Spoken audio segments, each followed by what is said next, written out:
కుత్బుల్లాపూర్ నియోజకవర్గంలో ఉన్నాం మనం. ఇక్కడ స్టేట్ ఫైనాన్స్ కార్పొరేషన్ నుంచి వైఎస్ రాజశేఖర రెడ్డి గారు వస్తున్నప్పుడు ఇచ్చినటువంటి భూములు ఆనాడే ప్రభుత్వం పనిచేసి ఉంటే మరి కబ్జా కాకపోతుండే. ఇవాళ ఇక్కడ మేము పోచమ్మ బస్తీలో ఉన్నాం.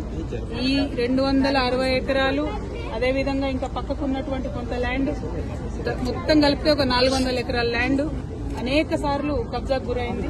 మరి అన్ని ప్రభుత్వాలు మారుతూ వస్తున్నప్పటికీ కూడా ఆ కబ్జాను విడిపించలేకపోయినారు. ఇప్పుడు హైడ్రా సడన్ గా వచ్చేసి పెద్దవాళ్ల జోలికి పోకుండా పేదవాళ్ల ఇండ్ల మీద పడి రాత్రికి రాత్రి మరి మీరు ఖాళీ చేస్తారా సస్తారా అని చెప్పి చిన్న చిన్న పిల్లలు ఉన్నారు. ఒక పక్క వర్షం పడుతుంది, ఇంకొక పక్క పండగ వచ్చింది. అన్ని ఉన్నటువంటి సందర్భంలో కూడా మరి ప్రత్యేకించి కూలగొట్టడం దారుణం. ఇవన్నీ ఒక పక్కనైతే కోర్టు ఇదివరకు స్పష్టంగా చెప్పింది, ఆ శనివారము ఆదివారము మీరు ఎవరి జోలికి వెళ్ళకండి, వాళ్ళు కోర్టుకు వచ్చేటటువంటి అవకాశం ఇవ్వాలి. ఈ దేశంలో న్యాయ వ్యవస్థ ఉన్నది కాబట్టి న్యాయ వ్యవస్థను గౌరవించాలని చెప్పింది. అయినా సరే ఈ ప్రభుత్వం దాన్ని విస్మరించి నిన్న ఆదివారం పూట వచ్చి ఇక్కడ బస్తీలో ఇండ్లు కూలగొట్టడం అంటే మామూలు విషయం కాదు, చాలా దారుణమైన విషయం. అసలు చాలా పేదవాళ్లు, ఎందుకు చాతగాని వాళ్ళు ఉన్నటువంటి వాళ్ళని కూడా, ముసలి వాళ్ళని కూడా రోడ్డు మీద గుంజేసి మొత్తం కూలగొట్టినటువంటి పరిస్థితి చూస్తా ఉన్నాం.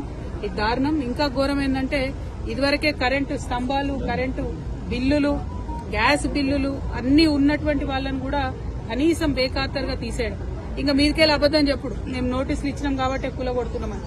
ఇవాళ నేను రాష్ట్ర ప్రభుత్వాన్ని హెచ్చరిక చేస్తా ఉన్నా, పండగ పూట పేద ప్రజల ఉసురు తీసుకోకండి. మీరు ఇక్కడ ఉండేటటువంటి పేదలు ఎక్కువ మంది లేరు, 150-200 కుటుంబాలు కూడా లేవు. ఈ 200 మందికి మీరు డబుల్ బెడ్రూమ్ ఇండ్లు ఫస్ట్ ఇవ్వండి. వాళ్ళు ఇక్కడ నుంచి మూవ్ అవ్వడానికి R&R కాంపన్సేషన్ కింద ఎట్లయితే మూసీ దగ్గర ఇచ్చిండ్రో అట్లా R&R కాంపన్సేషన్ కింద కుటుంబానికి 50,000 ఇచ్చి వాళ్ళు జాగ్రత్తగా వాళ్ళని తీసుకెళ్లి డబుల్ బెడ్రూమ్ ఇళ్లలో దింపండి. కానీ మీరు ప్రభుత్వం ప్రజల పక్షాన ఉండాల్సింది.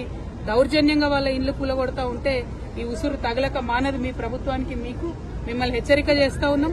మీరు మళ్ళా 6వ తారీఖు లోపల వస్తామని చెప్పి హైడ్రా వాళ్ళందరూ వచ్చి ఇక్కడ వాళ్ళని బెదిరించిపోయినట. 6వ తారీఖు లోపల మీరు ఖచ్చితంగా డబుల్ బెడ్రూమ్ ఇండ్లు వాళ్ళకి ఇవ్వాలి. ఇచ్చిన తర్వాతనే ఇక్కడికి హైడ్రా రావాలి. ఒకవేళ డబుల్ బెడ్రూమ్లు ఇవ్వకుండా మళ్ళా హైడ్రా వస్తే ఆ బుల్డోజర్ కి ఎదురుగా నేనే పడుకుంటా అని కూడా ఈ సందర్భంగా మీకు తెలియజేస్తూ, ఈ బాధితులు వాళ్ళ వివరాలు అన్ని తీసుకొని నేనే వస్తాను.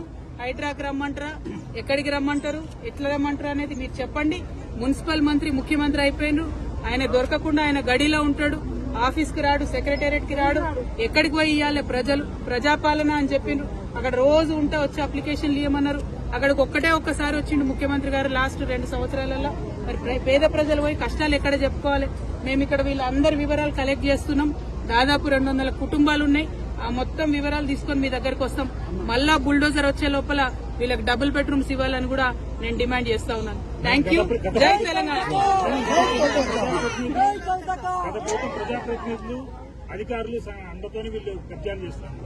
కబ్జా ఎక్కడదండి? కబ్జా ఎవరు చేసిరు? అరికపూడి గాంధీ గారు చేసిరు 12 ఎకరాలు.